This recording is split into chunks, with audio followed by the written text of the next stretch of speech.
Good morning, Brian. We're here with David Fight. He tells us that he was on the first car. Can you explain to us a little bit about what you were feeling at the time? The train was pulling into the station at what appeared to be its regular speed, and suddenly there was a jolt and a jump up. I was sitting at the time, jumped out of my seat, and then back down, then up again, then up again.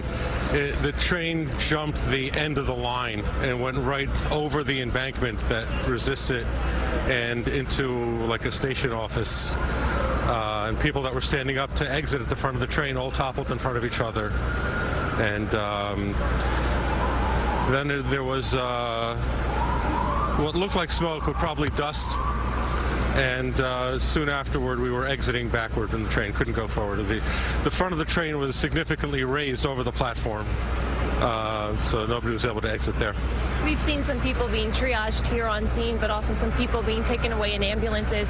Can you describe the extent of injuries that you saw in the first car? Couldn't say for sure. Definitely some people with cuts, and looked like some leg or ankle injuries. People holding their legs. Was there any initial warning that this would be happening? You said that this train was going normal speed but just failed to stop? Appears to be. There was no warning of any sort. It seemed like a regular morning coming into Atlantic Terminal until it felt like the train jumped the tracks, but it did more than that. It just ran through the end of the line. In the moments after the crash, what was the scene like, and how was the emergency response getting out of there and the crowds? It was pretty organized. People were very, very shaken, of course. Soon after, train crew were there telling them to exit out. In less than a minute, people were started to exit out of the train, I would say, and the emergency response was there very quickly, very organized. I see that a lot of people on the train have been organizing in this space. Have you been in contact with emergency responders since?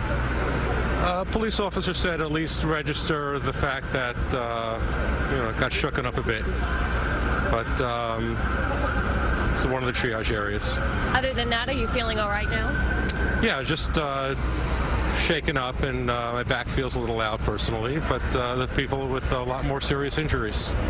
Thank you. I appreciate it. Okay, thank you. And that's the account from the first car. As he mentioned, he felt as though the train was coming directly into the station without stopping at all. And as you can see, people are being treated for some of those more severe or serious injuries. There's a gentleman here on a stretcher now being taken away by an ambulance. This is a scene throughout Atlantic Terminal right now. I've seen at least 3 people being carried away in this fashion.